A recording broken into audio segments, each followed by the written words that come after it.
Hallo zusammen, schön, dass ihr da seid. Herzlich willkommen bei Darmkram. Heute gebe ich dir eine Einleitung in der Welt von Darmmikrobiologie. Ganz kurz über mich. Ich bin die Angelike und ich habe eine PhD in Darmmikrobiologie. Das bedeutet, dass ich sehr lange an die Uni studiert und geforscht habe. Das habe ich gemacht in die Themen Ernährung und halt des Darmmikrobiologies. Und weshalb habe ich das gemacht? Weil ich dieses Thema liebe. Es begeistert mich und ich kann Stunden drüber reden. Und deshalb werde ich das jetzt mal in einem Blog verarbeiten. Ich werde mein Wissen teilen und das Wissen von anderen in eine vereinfachte Weise erzählen. Leider bleibt zu viel Wissen hängen in die wissenschaftliche Welt. Nur die Leute, die daran forschen, die haben diese Kenntnisse und das ist so schade.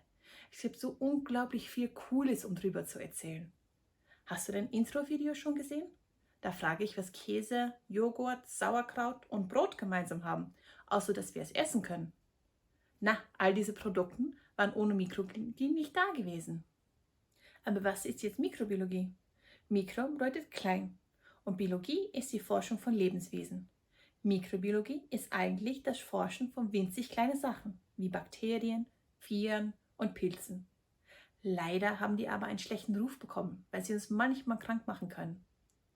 Meistens sind sie aber sehr wichtig für unsere Gesundheit, aber auch für die Luft, die wir atmen und das Essen, was wir gerne essen. Bakterien sind meine Spezialität. Vor allem die, die in unserem Darm leben. Aber wir werden auch über Bakterien außerhalb unseres Körpers, sowie Viren und Pilzen reden. Und für alle die schönen Sachen, die diese winzig kleinen Mikroorganismen für uns machen können.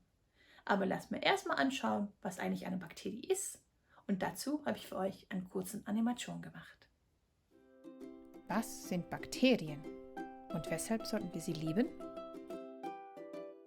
Bakterien bestehen nur aus einer einzigen Zelle. Im Gegensatz zu Pflanzen- und Tierzellen müssen sie nicht in Gruppen sein, um zu überleben. Es gibt sehr viele Bakterien und alle haben unterschiedliche Formen und Größen. Bakterien sind zu klein, um mit unseren Augen gesehen zu werden.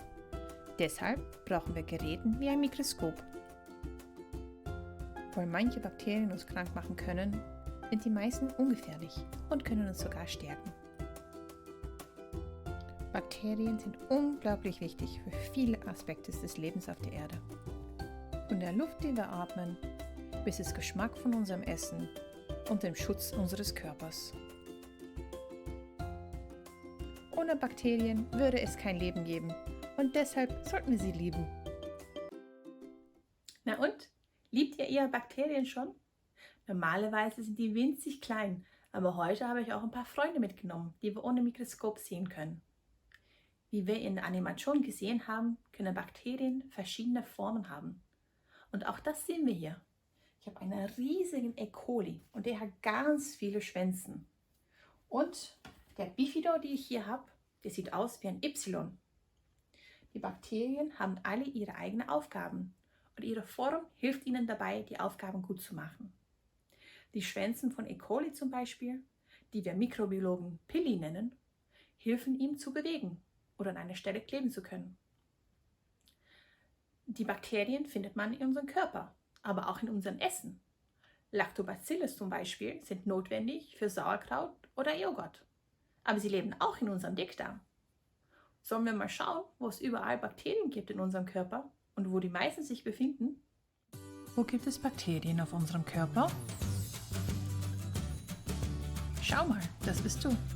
Hallo! Gestern Abend warst du auf einer tollen Party mit vielen von deinen Freunden. Und heute fühlst du dich vielleicht ein bisschen einsam. Aber halt, du bist nie allein. Kopf, Schulter, Knie und Fuß. Überall auf unserem Körper gibt es Bakterien. Auch innerhalb unserem Körper leben viele Bakterien. Je weiter wir im Verdauungstakt kommen, je mehr Bakterien da sind. Auch wenn du dich einsam fühlst, du bist nie allein. Deine Bakterien sind immer da, um dir zu helfen. Wir sind schon fast am Ende vom ersten Vlog und wir haben schon einiges gelernt heute. Wir wissen jetzt, dass Mikrobiologie die Forschung von kleinen Lebenswesen wie Bakterien und Viren ist. Wir wissen auch, dass Bakterien und Viren nicht nur schlecht sein, aber auch sehr wichtig für unser Alltagsleben. Und wir wissen, dass es auf und in unserem ganzen Körper gute Bakterien gibt. Die meiste davon im Dickdarm. Heute habe ich euch eine ganz grobe Übersicht gegeben und demnächst werden wir dann schrittweise in diesen Themen eintauchen. Das nächste Mal werden wir zum Beispiel unser erstes Experiment machen und erkläre ich euch, weshalb Händewaschen so unglaublich wichtig ist. Liebe Grüße an eure Mikroben und hoffentlich bis zum nächsten Mal. Noch ganz kurz zum Schluss. Hat dir diesen Vlog gefallen? Subscribe dich dann zum Channel, like das Video, geh auf unserem Instagram und auf unserer Website www.darmkram.at und teile diese Sachen mit deiner Familie und Freunden. Auf Wiedersehen!